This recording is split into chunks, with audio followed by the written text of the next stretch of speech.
Did you know that the Spanish-American War only lasted 10 weeks? You won't believe how a single event sparked the Spanish-American War and changed history forever.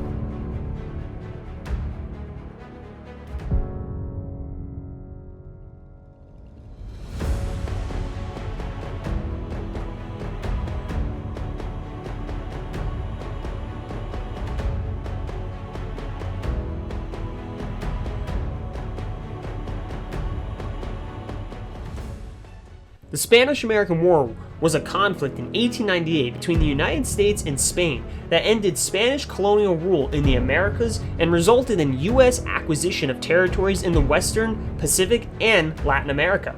The war originated in the Cuban struggle for independence from Spain, which began in February 1895. Spain's brutal, repressive measures to halt the rebellion were graphically portrayed in the U.S. public by several sensational newspapers engaging in yellow journalism. The American sympathy for the Cuban rebels rose. The growing popular demand for U.S. intervention became an insistent chorus after the still unexplained sinking in the Havana harbor of the American battleship USS Maine, which had been sent to protect U.S. citizens and property after anti-Spanish rioting in Havana. Spain announced an armistice on April 9th and sped up its new program to grant Cuba limited powers of self-government. But the U.S. Congress soon afterwards issued resolutions that declared Cuba's right to independence, demanded the withdrawal of Spain's armed forces from the island, and authorized the use of force by President William McKinley to secure that withdrawal while renouncing any U.S. design for annexing Cuba. Spain declared war on the United States on April 24th, followed by a U.S. declaration of war on the 25th, which was made retroactive to April 21st.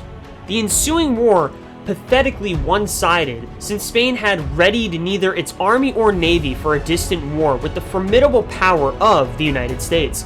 In the early morning hours of May 1st, 1898, Commodore George Dewey led the U.S. naval squadron into Manila Bay in the Philippines.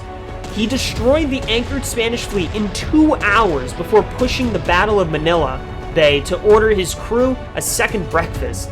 In total, fewer than 10 American seamen were lost, while Spanish losses were estimated at over 370. Manila itself was occupied by the U.S. troops by August. The elusive Spanish Caribbean fleet under Admiral Pascual Carvara was located in Santiago Harbor in Cuba by U.S. reconnaissance. An army of regular troops and volunteers under General William Shafter, including then former Assistant Secretary of the Navy Theodore Roosevelt, and his first volunteer cavalry, the Rough Riders, landed on the coast of East Santiago and slowly advanced on the city in an effort to force Carvara's fleet out of the harbor. Carvara led his squadron out of Santiago on July 3rd and tried to escape westward along the coast. In the ensuing battle, all of his ships came under heavy fire from U.S. guns and were beached in a burning or sinking condition. Santiago surrendered to Shafter on July 17, thus effectively ending the brief but momentous war. The Treaty of Paris ending the Spanish-American War was signed on December 10, 1898. In it, Spain renounced all claim to Cuba, ceded Guam and Puerto Rico to the United States, and transferred sovereignty over to the Philippines to the United States for $20 million.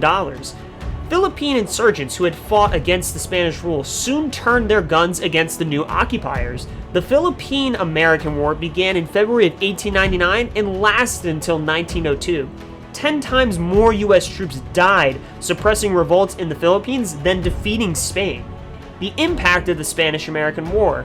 The Spanish-American War was an important turning point in the history of both antagonists. Spain's defeat decisively turned the nation's attention away from the overseas colonial adventures and inward upon its domestic needs, a process that led both a cultural and literary renaissance, and 2 decades of much-needed economic development in Spain.